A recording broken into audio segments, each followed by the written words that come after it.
திருக்குறள். திருக்குறள் மனித வாழ்விற்கு மிக முக்கியமான ஒரு வழிகாட்டி நூல்.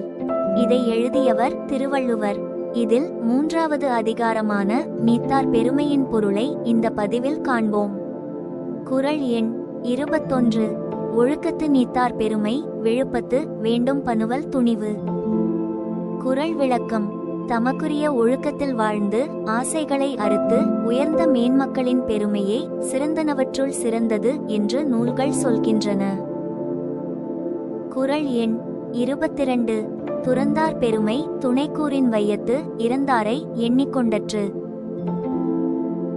குறள் விளக்கம். உலகில் இறந்தவர்களின் எண்ணிக்கை எவ்வளவு என்று கூற முடியுமா? அதுபோலத்தான் உண்மையாகவே பற்றுகளை துறந்த உத்தமர்களின் பெருமையையும் அளவிடவே முடியாது. குறள் எண் 23. இருமை வகைதெறின் தீண்டரம் பூண்டார் பெருமை பிறங்கில்லுலகு. குறள் விளக்கம். நன்மை எது தீமை எது என்பதை ஆய்ந்தறிந்து நன்மைகளை மேற்கொள்பவர்களே உலகில் பெருமைக்குரியவர்களாவார்கள். குறள் எண் 24. உரனென்னும் தோட்டியான் ஓரைந்தும் காப்பான் வரனென்னும் வைப்பிற்கோர்வித்து. குறள் விளக்கம். மெய், வாய், கண், மூக்கு, செவி என்னும் 5 யானைகளும் தத்தம் புலன்கள் ஆகிய ஊறு, சுவை, ஒளி, நாற்றம், ஓசை ஆகியவற்றின் மேல் செல்லாமல் அவற்றை மன உறுதி என்னும் அங்குசத்தால் காப்பவன் எல்லாவற்றிலும் சிறந்ததாகிய வீட்டுலகிற்கு ஒரு விதை ஆவான். குறள் எண் 25. ஐந்தவித்தான் ஆற்றல் அகல்விசும்பு லார்கோமான் இந்திரனே சாலுங்கரி. குறள் விளக்கம். புலன்களை அடக்க முடியாமல் வழிதவறிச் சென்றிடும் மனிதனுக்கு சான்றாக இந்திரன் விளங்கி ஐம்புலன்களால் ஏற்படும் ஆசைகளை கட்டுப்படுத்தியதால் வான்புகழ் கொண்டவர்களின் ஆற்றலை எடுத்து காட்டுகிறான். குறள் எண் 26. செயற்கரிய செய்வார் பெரியர் சிறியர் செயற்கரிய செய்கலாதார். குறள் விளக்கம்.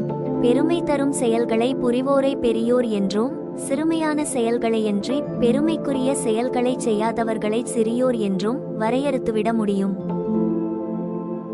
குறள் எண் 27.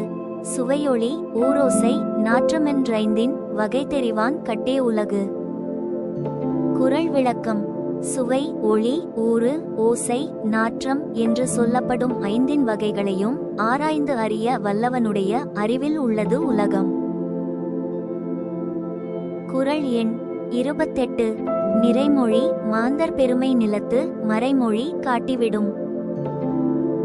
குறள் விளக்கம்.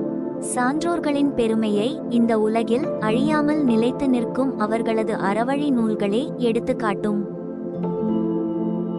குறள் எண் 29. குணமென்னும் குன்றேறி நின்றார் வெகுளி கணமேயும் காத்தல் அரிது.